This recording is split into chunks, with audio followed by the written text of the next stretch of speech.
পাস্টে আপনার শত্রুর করা আঘাত, ব্ল্যাক ম্যাজিকের প্রভাব মা কালী এখানে রিমুভ করে দিয়েছেন, কিন্তু তার যে এফেক্ট, নেগেটিভ থটস আপনারা রিমুভ করতে পারছেন না, অর্থাৎ শত্রুর কাছ থেকে পাওয়া আঘাত আপনারা ভুলতে পারছেন না।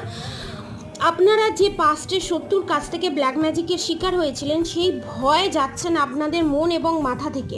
এখানে মা কালী আপনাদেরকে ভিতর থেকে ভয় কাটিয়ে, নেগেটিভ চিন্তা, নেগেটিভিটি কাটিয়ে পজিটিভ হিলিং প্রোভাইড করছে। আপনারা এত ভয় পাবেন না, আপনারা ভুল করেননি। আপনাদের শত্রু যারা ভুল করেছে তারা ভয় পাবে এবং তারা ভয়ে আছে। এবং আপনারা যদি ডেলি বেসিসে ব্ল্যাক কালারের ফেদার দেখতে পান, তাহলে জানবেন মা কালী আপনাদেরকে পজিটিভিটি প্রোভাইড করছে এবং নেগেটিভিটি কাটিয়ে দিয়ে আপনাদেরকে ফুল প্রোটেকশন দিচ্ছে। পাস্টে যা হয়েছে ভুলে যান এবং প্রেজেন্ট সিচুয়েশানে মা কালীর ব্লেসিং রূপে ভালো ভালো খবর, ভালো ভালো অপরচুনিটি আপনাদের জন্য অপেক্ষা করছে। রাধে রাধে।